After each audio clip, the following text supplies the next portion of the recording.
to walk through some of the equations that are on the equation sheets. Tatiana, what's up? Are the cameras held session recorded? They should be able. Last time, Ajon actually had recorded them somehow. I don't remember how you did it. What did you? Oh yeah. Okay. So he managed to record it. I think I just have to turn on an option. But yeah, they can be recorded. But since the test is on Thursday and the help session is at 8, and unless you're staying up late Wednesday night, I don't know. In case you miss it, I suppose. Yeah. I will try and record it and put it up somewhere. So I will try to do that. Okay. So let's look at the equation sheet. And I want to focus on. What's that? I said, can we please postpone this test? And then you said, I don't think that's how it works. All right. So these are equations that we're focusing on here for this test. I know it may seem like a lot of different questions, but they all really fall under one concept. And the concept is either momentum or energy. Okay, momentum or energy. There's a couple of nuances or things to keep in mind when you're looking at these equations. And it's not to say that we're not going to use these at all. It's just that these are the focus of this unit. Okay, this is all about momentum.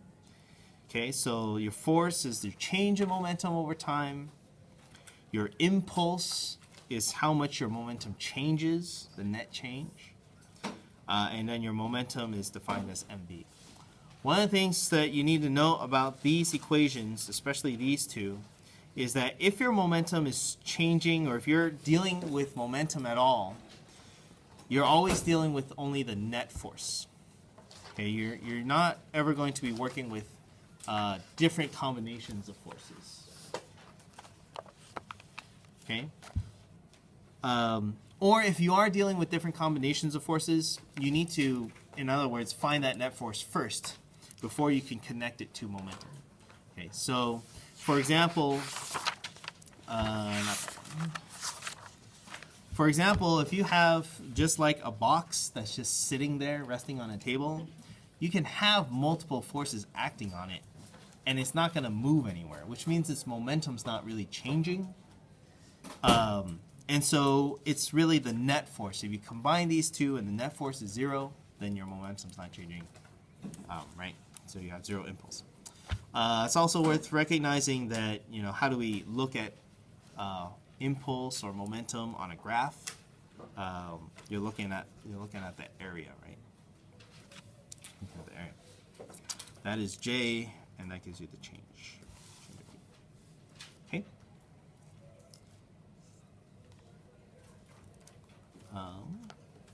Questions on momentum, impulse?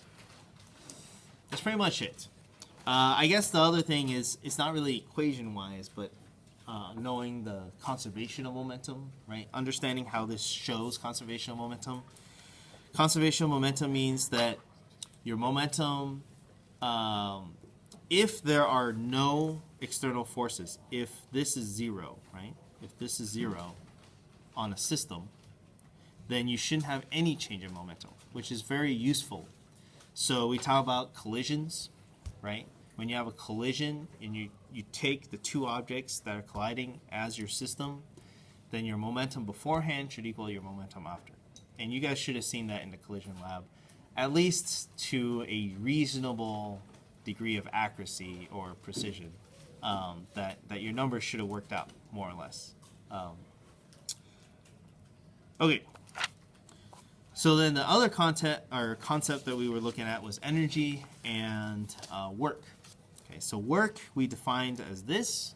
It is the force that is done on an object over a certain displacement. It needs to actually move, and you're counting how much work is done by that force pushing on it over that distance. Now work you can count for a particular object. You can look at the work done by a particular force that's acting on it without it necessarily being the net force. So, for example, if you're looking at friction, as I push on this pen across the page, there's friction slowing it down. It is doing negative work as I do positive work to push it, right? As I push it, so work goes in, work goes out, and then when I stop, it's still not moving, right? So you can tell about each individual force and the work done by those. Kinetic energy, this is really just a definition, but you can look at when we use the chain rule trick on how we derived this. That's not super important, but well, I would say it's like the difference between a 3 and a 4 kind of understanding. Like if you can kind of understand where this came from, and you can go back and understand all that math, that's pretty good. This is power, which is just a change in work or a change in time. How fast are you doing work? This one is a definition of power that is a very specific case where the force that is applied is constant. That's why it kind of comes out of the integral, or comes out of the derivative, and that it is working. It is pushing on something at a constant speed, at a constant angle. Like everything here has to be constant. So it's a very specific case. Commonly for, like, let's say you have a car that is driving down the road at 60 miles an hour, and you want to know the power applied to the wheels or something like that. That is, everything is pretty much constant there. And then you can figure out, okay, well, you're applying this much force to the wheels and you're going this fast. That's the rate at which you are doing work. So this one's very specific. Gravitational potential energy, we derived this one too. Something to note, this is we're going to be using this one mostly for this unit. This is only if you're very close to the surface of a planet. In other words, this requires that G is constant. Well, I guess both M and G. It requires both M and G are constant. It means that the force of gravity or the acceleration of gravity is more or less constant. So you can't use this if you're like going from here to the moon, or going from here to low Earth orbit even. To a little error, you can get it maybe. But if you start going really far away from Earth, this breaks down. That's when you like switch over to this one. But we haven't talked about universal gravitation yet, so we're not going to be using this one for this unit. So don't get confused. Here's a UG and here's a UG. You may be tempted to be like, oh, maybe I'll use this one. It looks more complicated, and that's probably the one I'm supposed to use. Don't do that. This is for universal gravitation. This is for going really far distances. Don't do that one. Same thing with this. This kinetic energy is a rotational kinetic energy. That's why there's an omega squared there. That omega is angular velocity. We're not doing anything with rotation yet.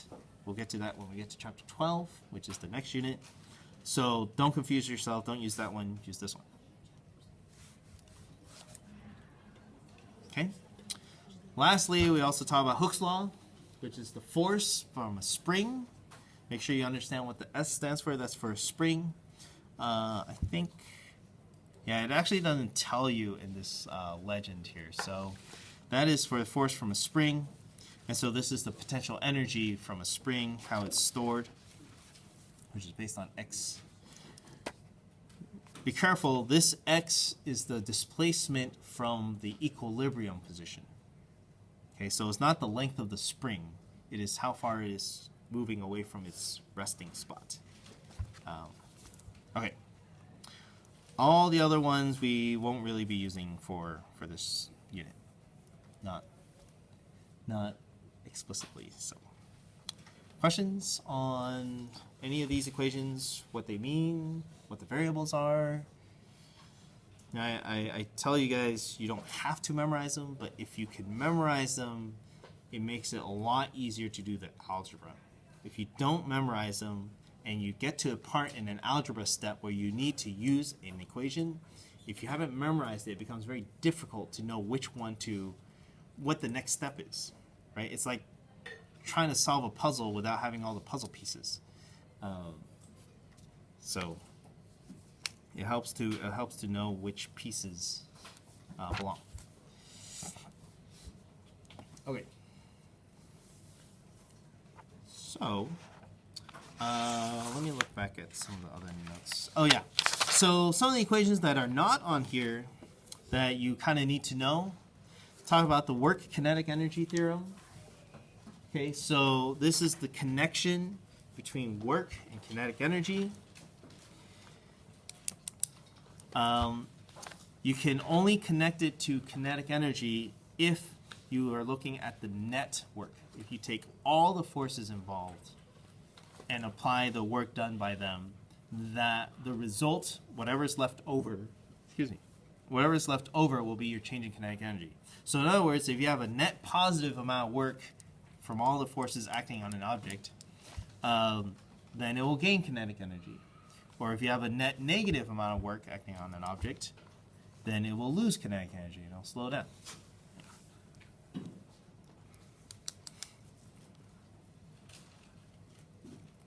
Now from here, what we said was you can take work and you can kind of categorize the different ways different kinds of forces can do work. The same way we categorized different kinds of forces, like there's a normal force, tension force, spring force, gravity, so on and so forth, right? Each of those different forces kind of do work in a unique way. So we defined conservative forces. Conservative forces do conservative work, which means that you can always define some sort of potential energy function. The hallmark of conservative forces is that they appear to store energy. In other words, it applies a force so that it slows it down in one direction and then speeds it up in the other direction. So it's kind of like you get that energy back. Non-conservative forces can be broken down into two categories. There are dissipative non-conservative forces and then just external non-conservative forces, kind of everything else. Dissipative non-conservative forces are forces like friction and drag. They are forces that always oppose the displacement. So when an object's moving to the right, friction's always going to be pushing to the left. You'll never have friction or drag push in the same direction as something is trying to move. Or at least not in the same direction that it's... Yeah, not in the same direction that it's trying to move. So when you look at friction and drag in that sense, it's different from conservative forces. You don't ever get that moment where it speeds you up again. Whereas conservative forces like springs and gravity, there's a slowing down part, but then it has the speeding up part. It gives it back, right? Dissipatives don't get back. And then you have external forces. That's everything else. That's like tension. That's like person pushing on a car or whatever. Normal force, that kind of stuff. And so when you combine all of those, if there's a net positive there, you get a kinetic energy change. It's much easier to look at it like this. What we did is we took these two and we moved it over to the right-hand side to show that if you have any sort of external force, so again, tension or normal force or so on and so forth, and it's doing work, that work can go into essentially three places. It can either go towards speeding it up, it can go towards storing more energy, or it can be lost to thermal energy. And when I say lost, I don't mean it's destroyed, I just mean it's transformed into something that is not useful. These two are generally considered mechanical energy. Okay, and mechanical energy is usually associated with like a bulk, macroscopic physical energy. Okay, so is it moving? Is it compressed? Is it stretched? Is it higher? Is it lower? You know, that kind of stuff. I wouldn't consider chemical potential energy as mechanical. It's not a macroscopic property. Thermal energy is also not really a macroscopic property. Right? So, and so if you have any sort of external work done on your object, if it is a negative work, in other words, it's working against your motion, then you're going to lose one of these, and you'll lose total energy. If it's working in the direction of motion, if it's adding to your movement, then you're going to gain one of these, or some combination of these, right? And which will lead to a total energy change. So this whole thing is a mathematical representation of conservation of energy. It means that you must be getting energy from somewhere. And it's worth noting that when an object, something else is doing work on an object, it must itself be losing energy. You can only transfer energy. You can't ever do work for free. Okay, so whatever it is that's applying this force, it must be getting its energy to do that work from somewhere.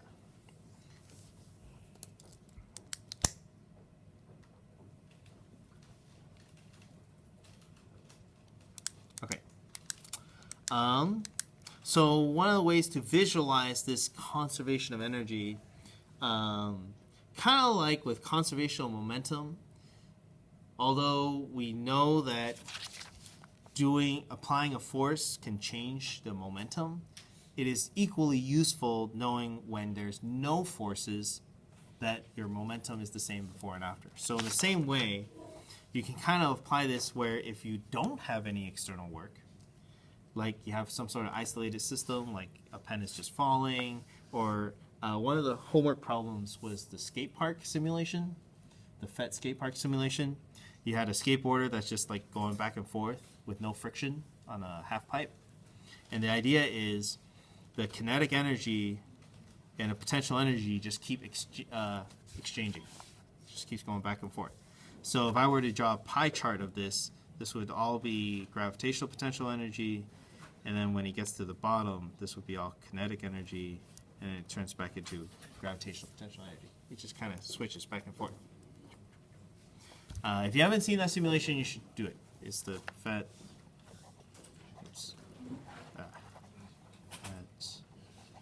skate park.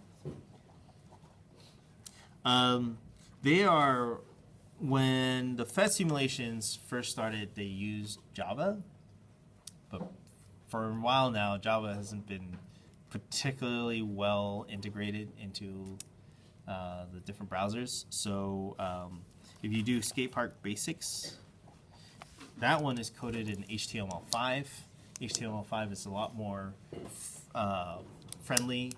The reason for this is I don't think any mobile devices really use Java. They use Flash. They use HTML5. So that one is in HTML5. That one runs a lot better.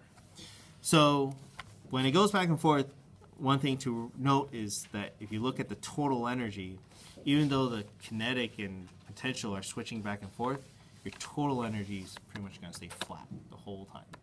It'll stay fixed. So that's kind of more conceptual. Questions on energy? Okay. If not, I want to do a couple problems. I want to start from an easy one, super easy one, and we'll just work our way up and add complexities step by step by step.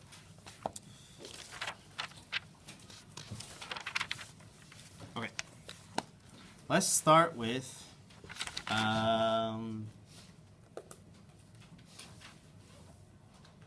simple case. Let's say we have a cannon.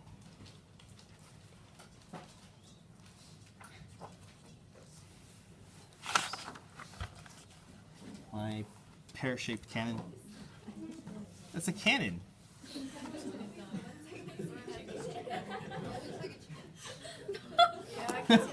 It does look like a chicken. No, you know, like those, like, it's like a cannon, right? That looks right. So, does this look like a cannon? But it's like aimed upward, right?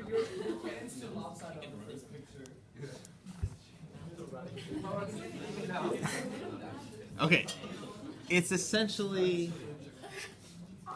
a cannon. Okay, so it fires, let's say it fires a cannonball straight up. Okay, straight up. And relative to where it leaves, its initial velocity is 10 meters per second. It has a mass of 2 kilograms. And we want to know, how high does it go? What is H max? And we could totally do this using kinematics. Shoot.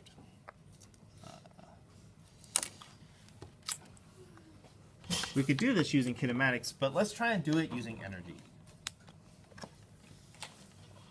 Okay.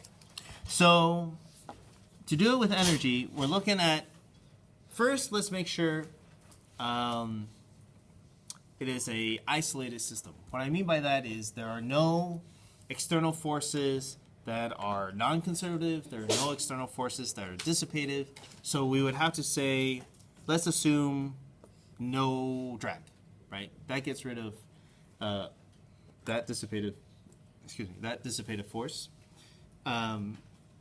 Then from here on, pretty much once it's launched, it's just gravity, right? And gravity is a conservative force, which means we can talk about it in terms of potential energy. So there's some sort of initial kinetic energy plus initial potential energy, which should equal some final kinetic energy plus some final potential energy.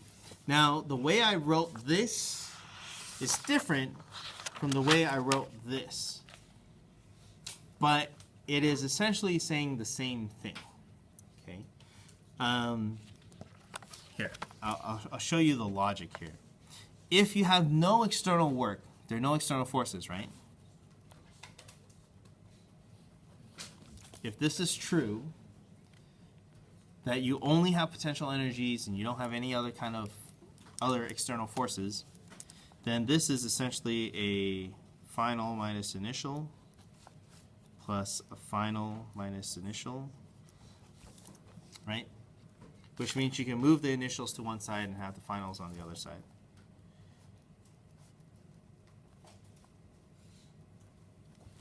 Right? You just add them over to the other side. So all we're saying is that if there's any change from one, it must like go into the other. Right? Or I guess it's easier to say that, yeah, you shouldn't have any net change. Right? Initial should equal final. Okay. So, bringing it back to here, what is our initial kinetic energy? 1/2 mv squared, or mv naught, right? What is our initial potential energy? That is arbitrary. We have to choose a reference level. And so we can choose it, I'm going to say from here. Oops. From here. Now, one thing you do have to keep in mind is that when you do MGH, we'll get to it in a second. How about the final kinetic energy? When it's at the peak, what is the kinetic energy? 0, right? Comes to a stop. And then it's going to be some MGH max up, right? When you use MGH, you have to use upward as a positive y. You have to. Because we derived MGH with upward as a positive y. So the derivation of MGH made that assumption, which means in order to continue using MGH, we have to maintain that assumption. The same thing with kinematics. We assume constant acceleration, which means you can only use those equations with constant acceleration. Same idea here. You have to use positive up, or yeah, up as positive y. So essentially then you have 1/2 mv squared equals to mgh. And we're solving for h. That gives v naught squared over 2g, which is the exact same result that you would get from your kinematics equations. Let's go ahead and plug the numbers in and actually work it all the way out.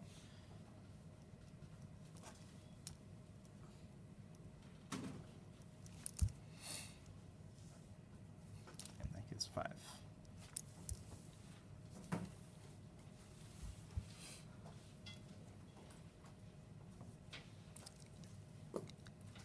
Okay, so that is the easiest use of energy. Just kinetic energy transforming to potential energy. Right, it's just transforming back and forth. Okay, how about another scenario? That is a slanted line. Dang it. Okay, what if we have kind of a reverse situation? Let's say we have a marble that is attached to a pendulum or like a string so that we make a pendulum. And it's initially horizontal, and the length of this cord is 5 meters. And then the mass of this is 2 kilograms. And I want to know when it swings down and it gets to here, how fast is it going? Okay. This is essentially the previous situation in reverse. You start with no kinetic energy and you have potential energy, and now you have, you're transforming it into kinetic energy. Sorry. What's this? Why is there? Oh.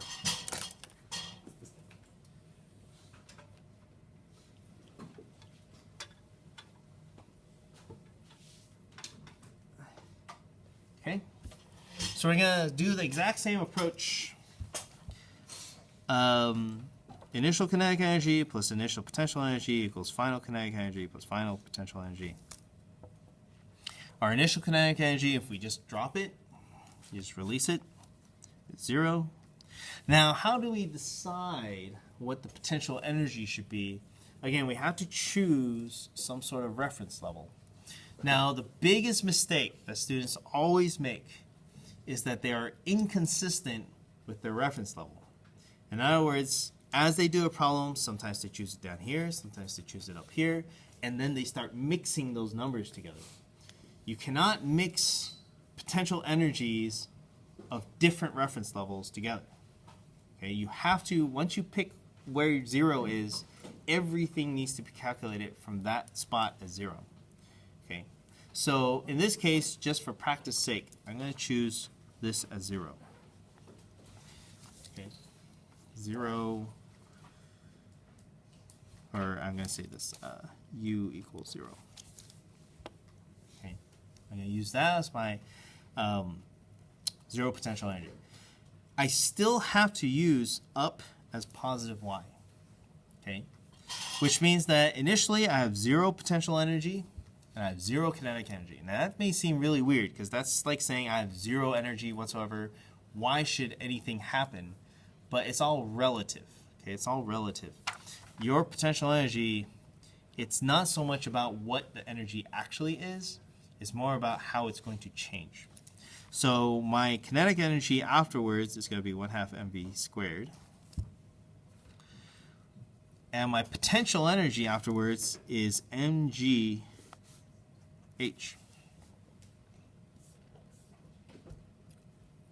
But what is h? H is now down here. Right? H is actually like a -5 meters. Does that make sense? Because it went down. It went down. So when I plug these numbers in and I solve for V, I'm going to get something like this. Negative mgh equals to 1/2 mv squared. So that V is equal to the m's cancel, square root of negative 2gh. And that's going to look really strange because it's like, wait, how can I take the square root of a negative 2gh? But when you substitute the numbers in, you get 2 times 10 times this -5 meters, because it went down. In other words, there's no solution in which this goes up. It must fall downward in order for it to gain any velocity. So V equals to, 10.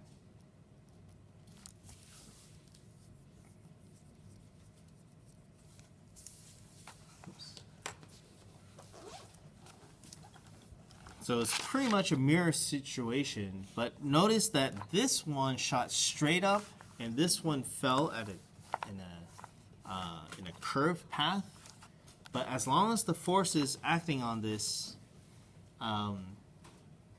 or the forces that do work on this are conservative, it doesn't matter that it's taking a curved path, right? We said that, and we kind of looked at this scenario before. There are 2 forces acting on this ball.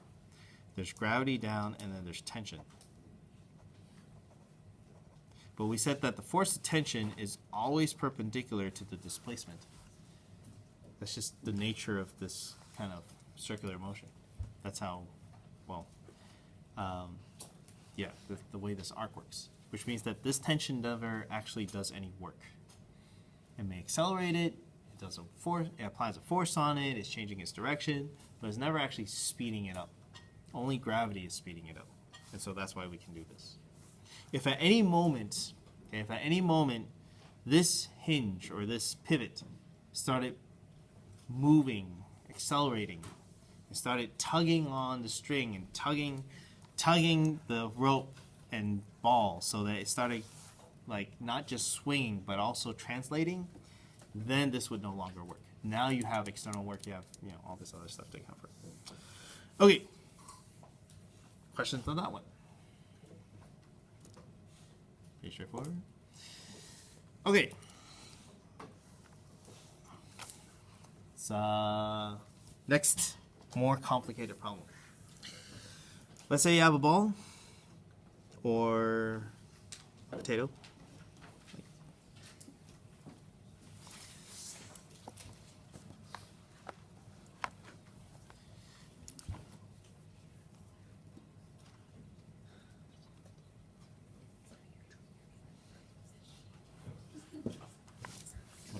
Okay, so potato's falling.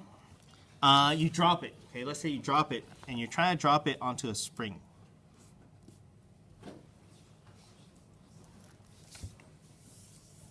Okay, and I want to know how far does the spring compress when the potato has fallen on it and has compressed it as far as it can. So I want to know what is the X max. So I'm writing with a pen, so I have to see. X max.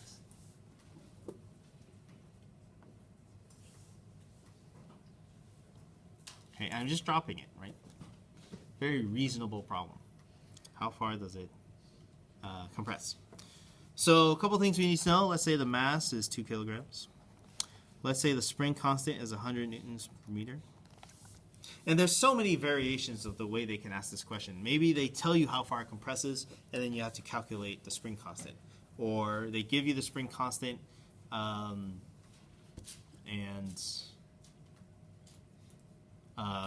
how far it compressed, and then you got to figure out how high up it was or something like that. It's just algebraically manipulating stuff to figure out what you're missing.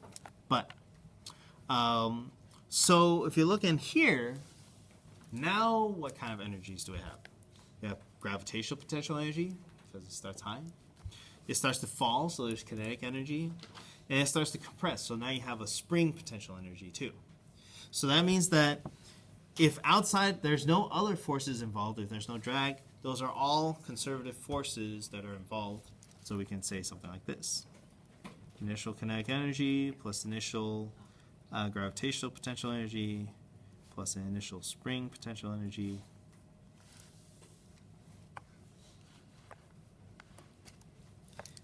equals some sort of final version of all those.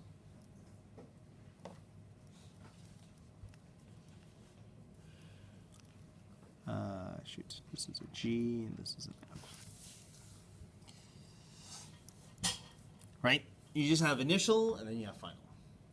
Now the question is what, how do we use the equations for each one? If it's dropped, there's no initial kinetic energy. Once again, for gravitational potential energy, we have to decide a good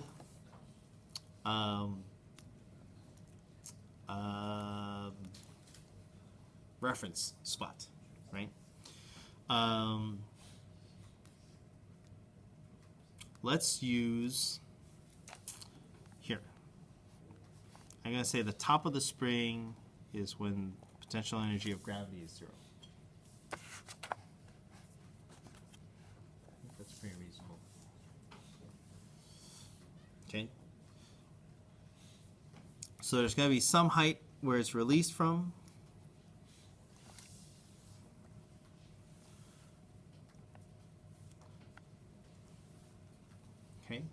This may be something that they give you, maybe it's something they don't give you.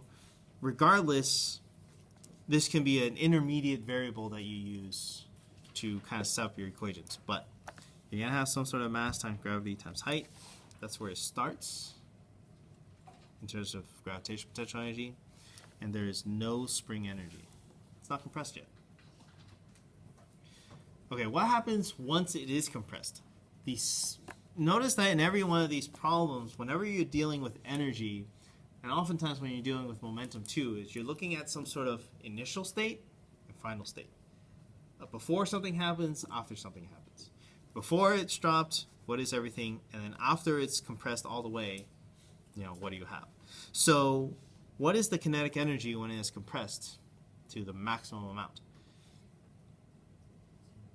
0. It should also come to rest. Think of like a trampoline. When you're jumping on a trampoline, when you jump on a trampoline and it gets to the bottom, you stop before you bounce back up, right? So that's also 0. How about my new gravitational potential energy? I am now x max downward.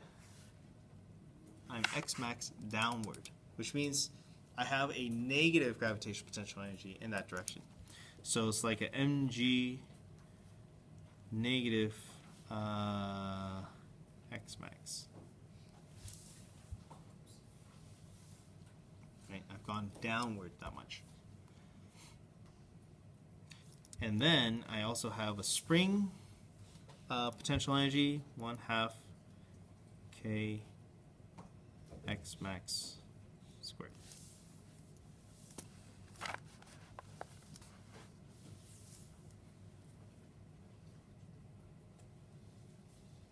Okay, so part of this I am, because of the way I wrote my equation, I'm assuming a positive x max is downward. That's going to show up later why that's important. A positive x max is downward, or a positive change in x, right now I'm counting is downward. You can change that if you want, but I did that specifically to recognize that this should be some sort of loss in gravitational potential energy.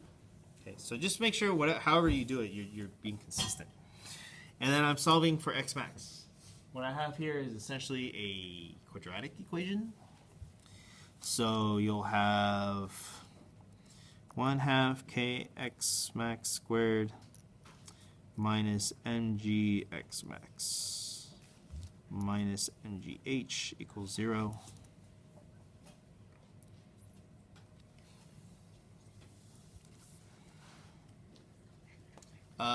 Let's throw some numbers in here since I threw some numbers in the other spots. Let's say h is 5 meters, just to keep with the different numbers, the same numbers we've been using pretty much. Let's say it starts 5 meters up, you drop it, there's a spring there, and then it starts compressing it, right? So you're pretty much just solving a quadratic equation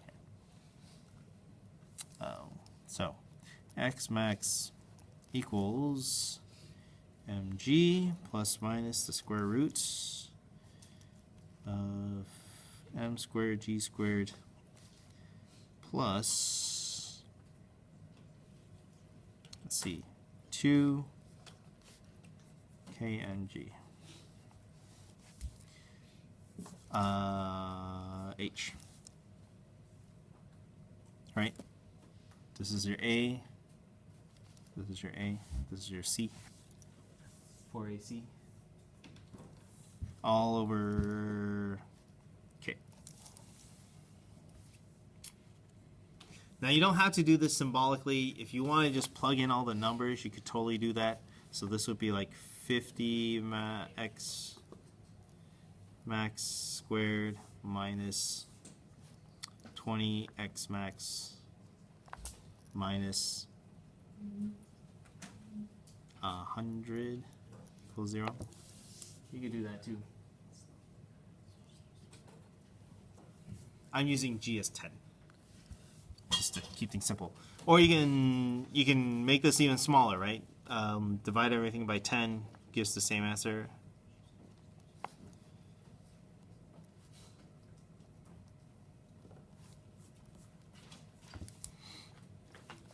which means that when you solve for this, you'll get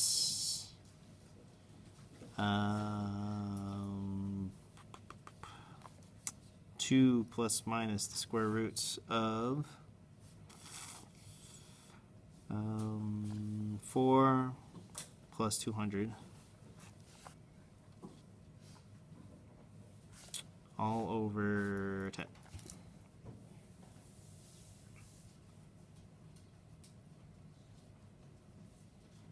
This is going to look a little different from that because I divided by 10. I reduced it just to make the numbers a little smaller. But if you plugged everything in, this pretty much this will be 100 or 10 times bigger. This will be 10 times bigger. Everything will just be like 10 times bigger. It's about the same.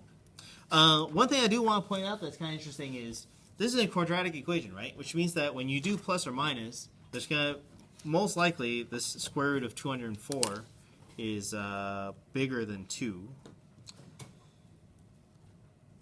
Let's see, it's actually 14.28 over 10. So you have one scenario where it's plus and one scenario where it's minus. So does it make sense to have a minus, a negative X max? What would that represent if you had a negative X max? What's that? What do you think? Oh, can you not see it? What could a negative X max? Well, let's think of it this way. What does X max really represent in terms of this equation? In this equation, your X max determines how much energy is stored. There's two ways you can store energy in a spring. You can compress it or you can stretch it. So actually what these two values represent is how far down this way or how far up this way. Right? It's symmetric.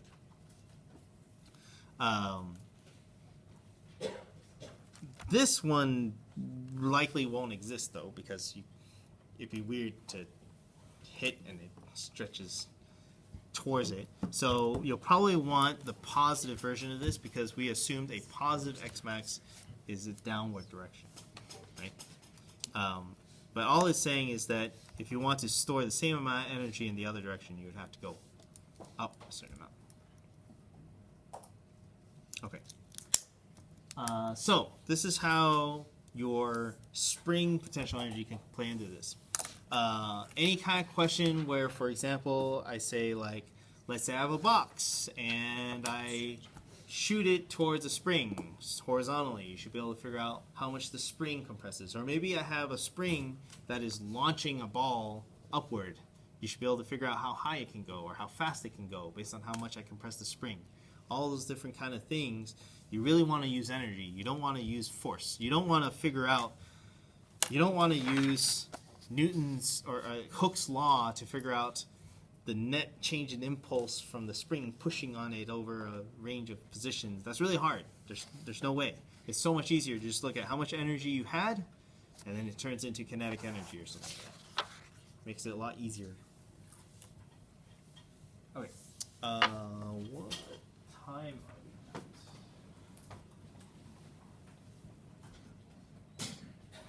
35? Okay. So the last thing, well, not the last thing. One thing I want to do, which I did with third period, but I think I spent way too much time on the derivation. Okay, the derivation for this is in your book. But I want to look at elastic collisions, which is something we couldn't do until we did energy. I will call them perfectly elastic, but sometimes I've noticed that they omit the perfectly part.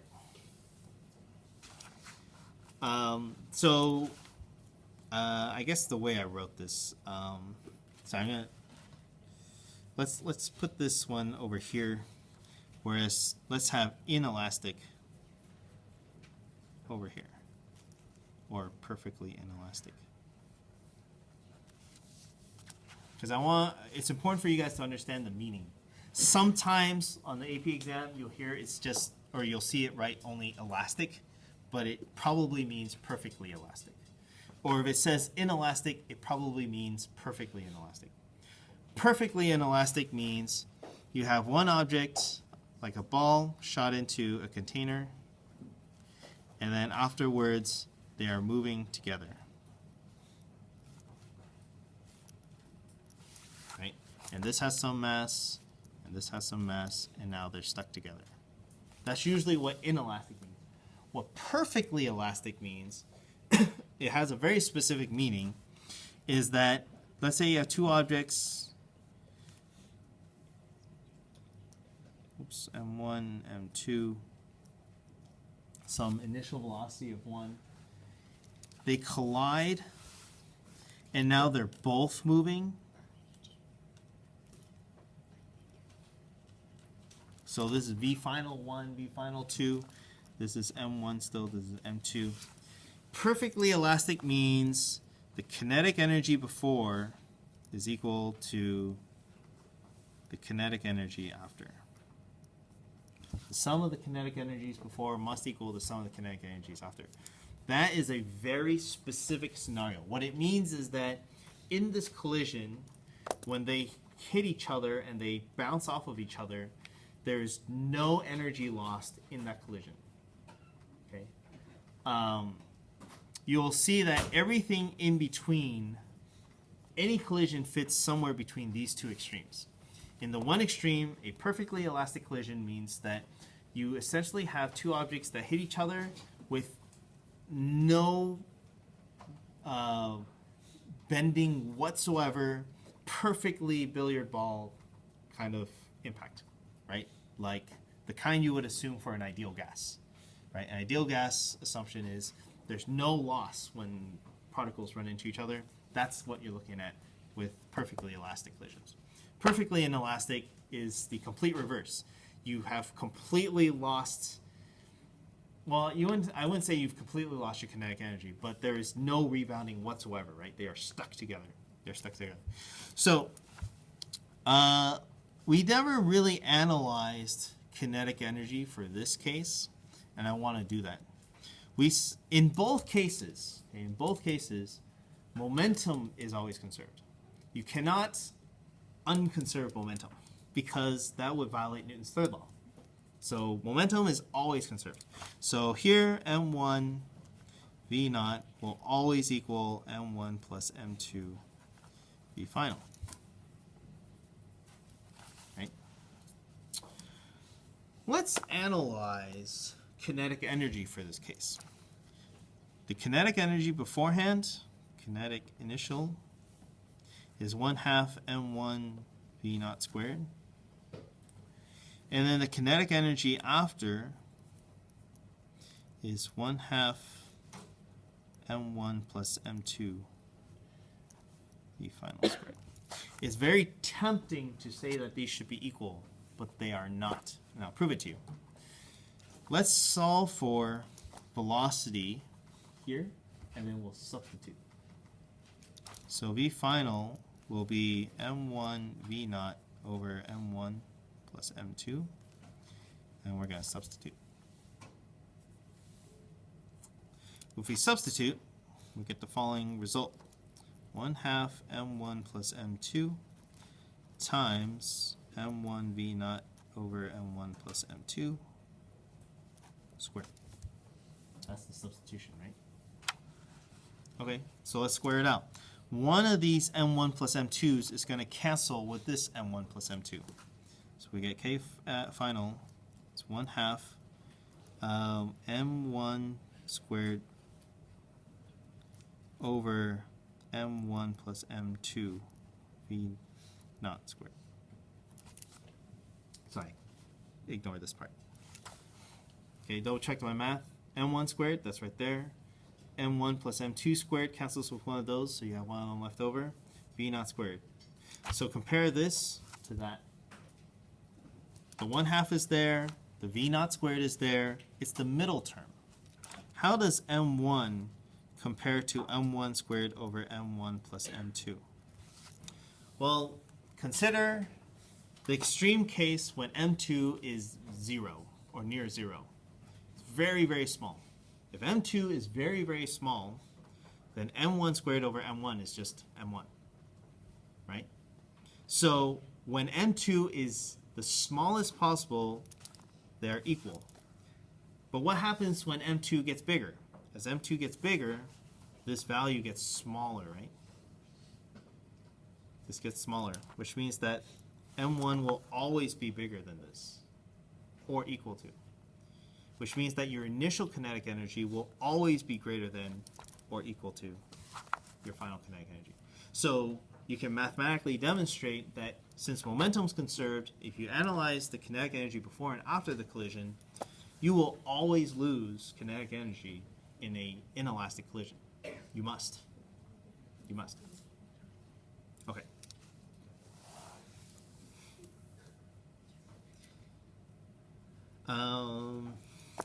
Obviously, in the extreme case, if m2 is way bigger than m1, then you're essentially dividing by a very large number, and your final kinetic energy goes to 0, right? That means you like hit a wall. Okay, so what if you have an elastic collision? This is where I ended up spending kind of too much time in third period.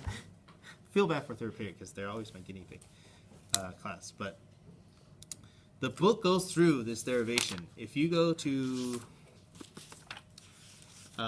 page 266 for derivation, they pretty much do the same thing. They take the momentum, they do the momentum equation, they do the kinetic energy equation, but for an elastic collision, they do set them equal to each other. It looks kind of like this, right? Here's your conservation of momentum part, and now you do have energy conservation. That's the assumption or the implication of making it in a perfectly elastic collision, is that your initial kinetic energy will equal to the sum of your final kinetic energies. And you go through the math, you end up with this result. This one. Well, I guess this shows the velocities of both of them. So this is the velocity of the first guy. This is the velocity of the second guy. So I'll write them out here. The final velocity of the first object looks like this.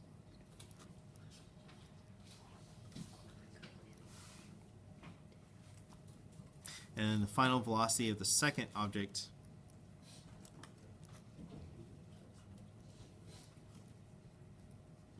looks like that. I kind of put parentheses for no reason. Okay, so the first object, if you look at this,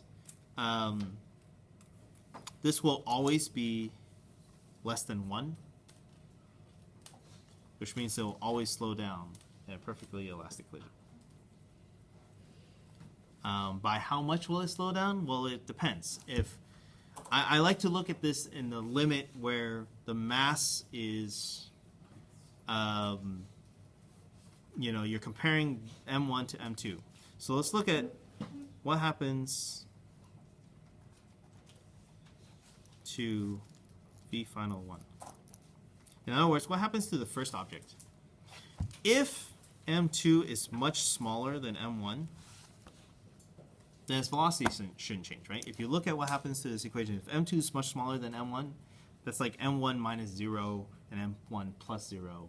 You essentially get that V final, the velocity didn't change. That makes sense, right? You have perfectly elastic collision. A truck runs into a fly, right? And knocks the fly away. Doesn't matter. Very interestingly, though, what if they're equal? What if the second object, like in pool, two billiard balls of equal mass run into each other? M1 minus M2, if M2 is equal to M1, it's actually 0. Which means that the first object comes to a stop. And that's what happens. If you look at a straight shot in pool, right, you get one, hits the other. If you have no spin on it, right, you get that perfectly elastic collision. It moves, hits the stationary one starts to move, the first one comes to stop. That's how you know it is a perfectly elastic collision.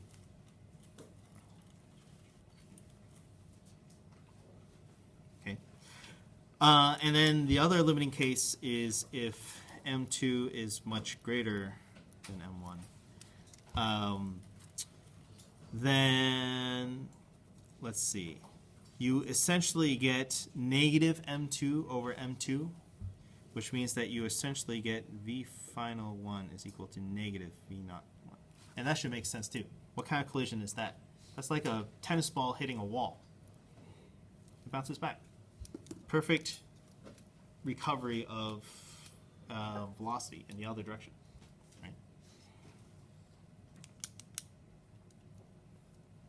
So these are extreme cases, which means that you can have everything in between.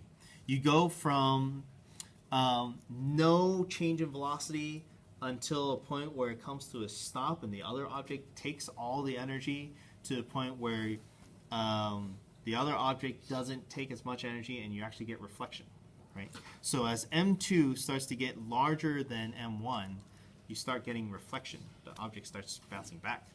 So you take a tennis ball, throw it at a basketball, tennis ball is going to bounce backwards. Okay. What happens to the second object? Okay, this is all talking about what happens to the impacting object. What happens to the object that was at rest? If M2 is much less than M1, now we're looking at this equation. If M2 is much less than M1, this is actually a very interesting result. 2M1 over M1, that means that V final 2 is twice V naught 1. That means that if you have this situation where the first object is way more massive than the second object, the first object's velocity does not budge, but the second object's velocity will be exactly twice the initial velocity's object, or the object's initial velocity, right? That means that there's an upper limit. You would think that if I take a train or like a truck and have it run into a fly or a tennis ball, something tiny, that it would just fly off like really fast in a perfectly elastic collision. But no, actually, if you you analyze the physics, there's an upper limit. It will at most go twice as fast as the original object. So 30-mile-an-hour truck hits a tennis ball, it will go 60 miles an hour. Or so on and so forth, right? I mean, it's just interesting that there's a physical numerical limit to that exchange. Of course, this is assuming it is perfectly elastic. If it is, and it's a range, right? It is somewhere between this and this, right? It goes between here and here, or I guess this one, right? Some combination of that. All right, what happens if they're equal? If they're equal, then I think we already demonstrated this, right? The first one comes to a stop, which means that the second one takes all the velocity. If M1 is equal to M2, you have 2M1 over 2M1 essentially, and you get V final 2 is equal to V naught 1. So while the first one comes to a stop, or the first object comes to a stop, the second object takes all the velocity and will match it. So perfect exchange. And lastly, if the second object is way bigger, it's like hitting a wall, then this pretty much just goes to 0.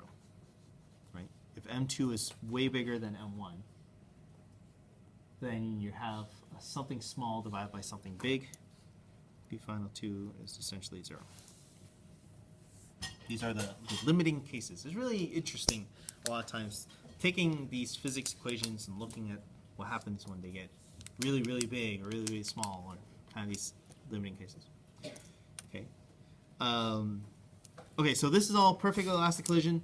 The book talks about how you can handle scenarios where, we did both of these as the second object is stationary, but it doesn't really matter that it's stationary, because if the second object is moving, you can always choose a reference frame such that the second object isn't moving.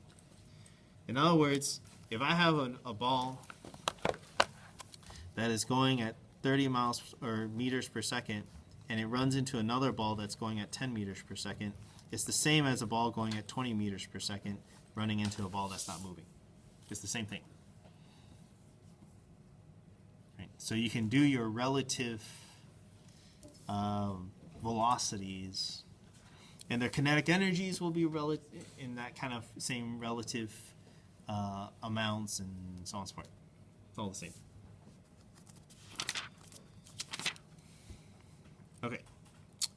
Any questions about elastic collisions, perfect elastic collisions? It's unlikely that you won't have to memorize these, but you actually might want to know these different situations. So when I look at these, I think of truck runs into fly or tennis ball, billiard ball situation where two equal size objects run into each other, and then lastly, object runs into a wall, right? So something big runs into something small, two things of equal size run into each other, and something small runs into something big. And think about, from your own experience, what happens. Let me take a tennis ball, throw it at a wall. It bounces right back, right? That's this scenario. This is like billiard ball situation. And then the first one is like truck running into a fly. Right? So those are like the extreme collisions, right? Okay, we got about 3-4 minutes left. Any questions? Mark, I know you had a couple questions before class. I don't know if I ended up answering all of them. You have some stuff about the energy stuff. Yeah, so so you can only affect the total energy in the system if there's an external force. Yes. But what if there's an internal force? So what happens when you have an internal force, kind of look at like gravity. I would consider gravity internal to the system of the person going down and up, right? What happens with internal forces or these conservative forces is they end up exchanging, right? You have potential energy turns into kinetic. You know what? I'll just pull this up real quick.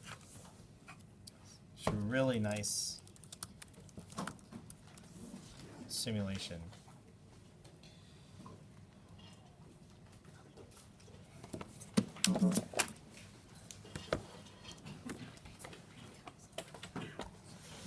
Looks like this. So if you look at the bar graph, okay, look at what happens to the total energy. See, it's exchanging. It's exchanging between kinetic and potential. So that's what's happening in this equation. If this is 0, when this goes up, this one must go down to compensate. And when this goes up, that one must go down to compensate. And so that's what you have here. It's just exchanging. And so this is where thermal comes in, is if I add friction.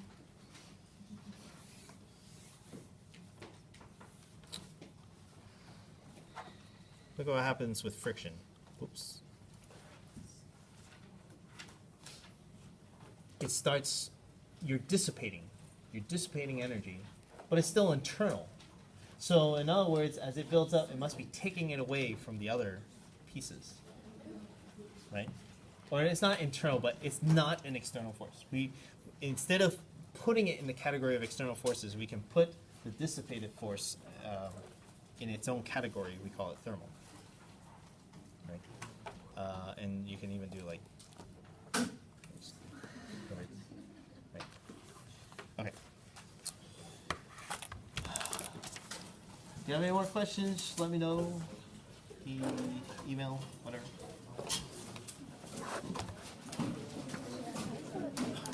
What's up? So could this technically be negative? It's going down and it's a square root of all the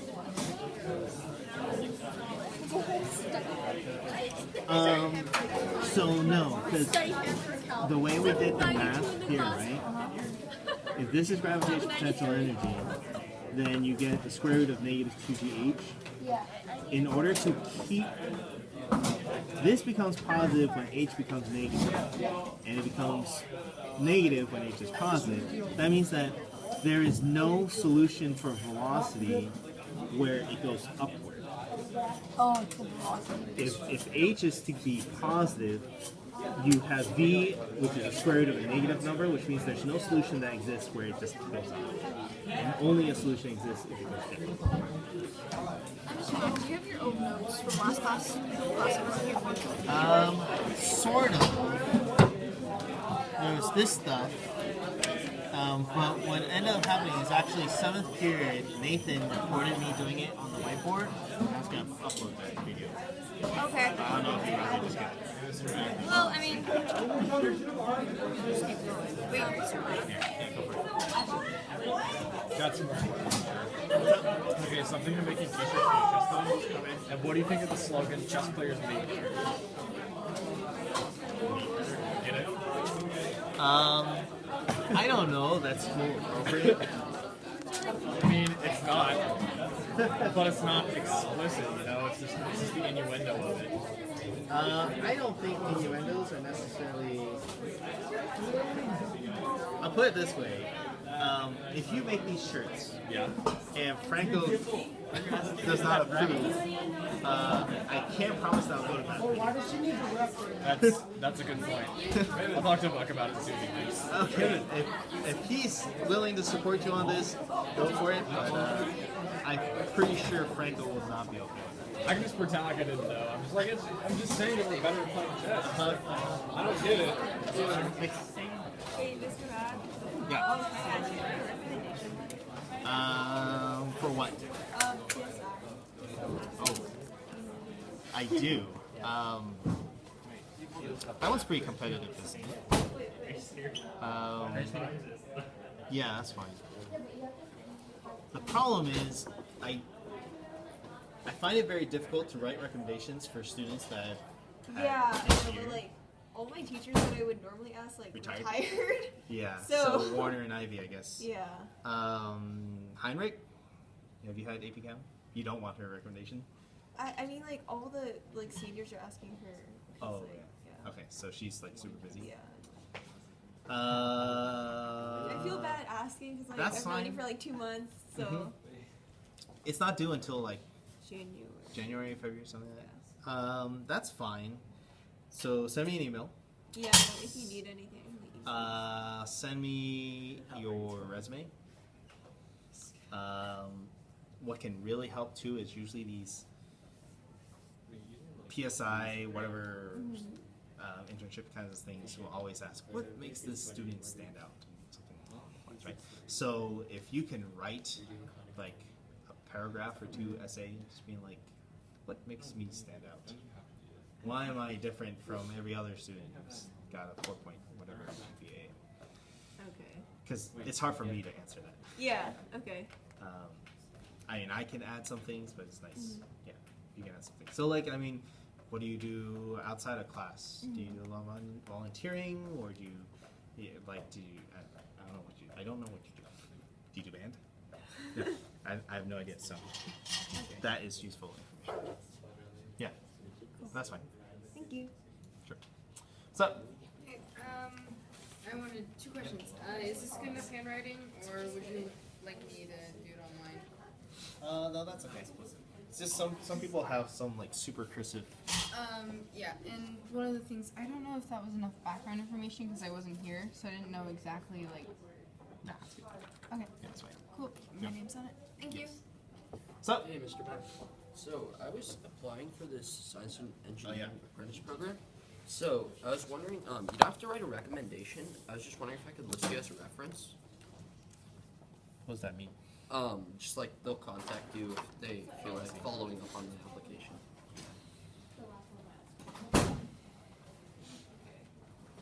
You don't have anyone else? No, Ivy and Warren. Oh yeah.